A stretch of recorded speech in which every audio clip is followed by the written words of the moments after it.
പ്രിയപ്പെട്ട പ്രേക്ഷകർ, ഇപ്പോൾ വരുന്നൊരു വാർത്ത. ചിന്നക്കനാൽ നിയമം ലംഘിച്ച് ഭൂമി വാങ്ങിയെന്ന കേസിൽ മാത്യു കുഴൽനാടൻ MLA-യുടെ മൊഴിയെടുത്ത് വിജിലൻസ്. ബുധനാഴ്ച വിജിലൻസ് ആസ്ഥാനത്തേക്ക് വിളിച്ചു വരുത്തിയായിരുന്നു മൊഴിയെടുപ്പ്. സ്ഥലം വാങ്ങിയതിൽ നിയമവിരുദ്ധമായി ഒന്നുമില്ലെന്ന് MLA. പോക്കുവരവ് ചെയ്യും മുൻപ് മിച്ചഭൂമി കേസ് ഉണ്ടായിരുന്നോ എന്ന് അറിയില്ല. റവന്യൂ രേഖ പരിശോധിച്ചാണ് 2021 ഭൂമി വാങ്ങിയത്. ഭൂമി വാങ്ങുമ്പോൾ കേസ് ഉണ്ടായിരുന്നില്ലെന്നും മൊഴി. ഭൂമി കയ്യേറിയെന്ന ആരോപണവും നിഷേധിച്ച് കുഴൽനാടൻ. ഹരിമോഹനുണ്ട് കൂടുതൽ വിവരങ്ങളുമായി. ഹരിമോഹൻ, ഈ കേസിൽ മാത്യു കുഴൽനാടൻ MLA പറയുന്നത് രേഖകളെല്ലാം താൻ കണ്ടതാണ്. ആ രേഖകളെല്ലാം കാണുന്ന സമയത്ത് ഈ ഭൂമിയിൽ ഏതെങ്കിലും കേസുകളുള്ളതായിട്ട് അറിവില്ല. മിച്ചഭൂമിയുടെ കാര്യത്തിലാണെങ്കിൽ 50 സെന്റോ മറ്റോ അധികം ആ മാത്യു കുഴൽനാടൻ വാങ്ങിയ ഭൂമിയോട് തൊട്ടു ചേർന്നുണ്ട്.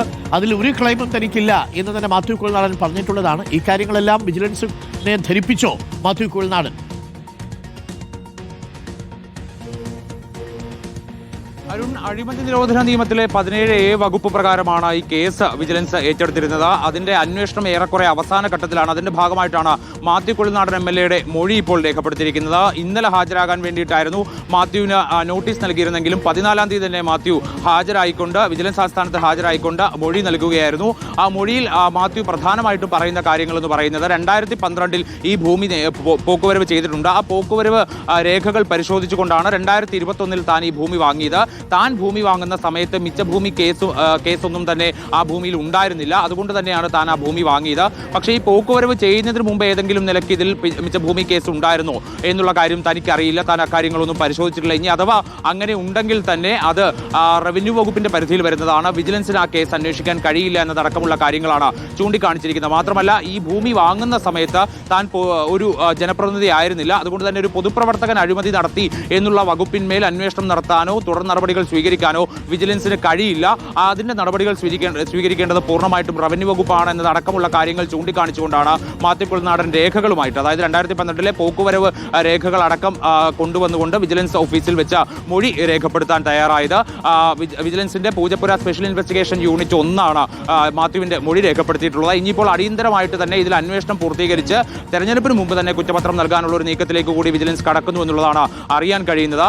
ഇതിൽ നിലവിൽ 1 ഏക്കർ 14 സെന്റ് ഭൂമി മാത്യു കുഴൽനാടൻ വാങ്ങിയതിനകത്താണ് ഈ പറയുന്ന അഴിമതി നിരോധന നിയമത്തിലുള്ള വകുപ്പ് ബാധകമാവുക എന്നുള്ളതാണ് വിജിലൻസ് പറയുന്നത്. കാരണം 53 സെന്റ് ഭൂമി ഇതിലധികമായിട്ട് മാത്യു കൈവശപ്പെടുത്തിയിട്ടുണ്ട്. അതിൽ കടന്നു കയറിക്കൊണ്ട് റിസോർട്ട് പണിതു എന്നതടക്കമുള്ള ആരോപണങ്ങൾ, പരാതികളൊക്കെ തന്നെ നിലനിൽക്കുന്നുണ്ട്. പക്ഷെ മാത്യു പറയുന്നത് താൻ ഈ ഭൂമി കയ്യേറി, ഏതെങ്കിലും നിലയിൽ താൻ ഭൂമി കയ്യേറുകയോ കയ്യേറിക്കൊണ്ട് അവിടെ ഒരു നിർമ്മാണം നടത്തുകയോ ഒന്നും തന്നെ താൻ ചെയ്തിട്ടില്ല എന്നതടക്കമുള്ള കാര്യങ്ങളാണ് മാത്യു ചൂണ്ടിക്കാണിക്കുന്നത്. മാത്രമല്ല, വിജിലൻസിന്റെ അന്വേഷണം അല്ല, മറിച്ച് റവന്യൂ വകുപ്പ് സ്റ്റാമ്പ് നോട്ടീസ് അയച്ചുകൊണ്ട് അതിന്റെ തുടർ നടപടികൾ സ്വീകരിക്കേണ്ടതായിരുന്നു. പക്ഷെ ഇവിടെ വിജിലൻസ് ആണ് ഈ കേസ് അന്വേഷണം നടത്തുന്നത്. അതിന് നിയമപരമായ ചില സാങ്കേതിക പ്രശ്നങ്ങൾ ഒക്കെ തന്നെ നിലനിൽക്കുന്നുണ്ട് എന്നതാണ് മാത്യുവിന്റെ ഒരു വാദം. ആ വാദം തന്നെ വിജിലൻസിന് മുൻപിലും ചോദ്യം ചെയ്യൽ മൊഴിയെടുപ്പിൽ അടക്കം വിജിലൻസിന് മുൻപിലും മാത്യു ഉന്നയിച്ചിട്ടുണ്ട് എന്നുള്ളതാണ് മനസ്സിലാക്കാൻ സാധിക്കുന്നത്. അതിൽ ഇനിയിപ്പോൾ എത്രയും വേഗത്തിൽ കുറ്റപത്രം സമർപ്പിക്കാം. കാരണം ബാക്കി ഈ കേസിൽ 16-ാം പ്രതിയാണ് മാത്യു. ബാക്കി ഈ കേസുമായി ബന്ധപ്പെട്ട ആളുകളുടെ ഒക്കെ മൊഴി നേരത്തെ തന്നെ വിജിലൻസ് രേഖപ്പെടുത്തിയിരുന്നു. Varun, thank you. ഹരിയാണ് വിവരങ്ങൾ നൽകിയത്. കഴിഞ്ഞ ബുധനാഴ്ച മാത്യു കുഴൽനാടൻ കാര്യങ്ങൾ വിജിലൻസിനെ ബോധിപ്പിച്ചിരിക്കുന്നു. ഒരു തരത്തിലുള്ള ചട്ടലംഘനവും താൻ നടത്തിയിട്ടില്ല. താൻ ഈ ഭൂമി വാങ്ങുന്ന സമയത്ത്, പോക്കുവരവ് ചെയ്യുന്ന സമയത്ത് അതിൽ മിച്ചഭൂമി കേസ് ഉള്ളതായിട്ട് തന്നെ ശ്രദ്ധയിൽപ്പെട്ടിട്ടില്ല തുടങ്ങിയ കാര്യങ്ങൾ മാത്യു കുഴൽനാടൻ വിജിലൻസിനെ ധരിപ്പിച്ചു എന്നാണ് നമ്മൾക്ക് ലഭിക്കുന്ന വിവരം.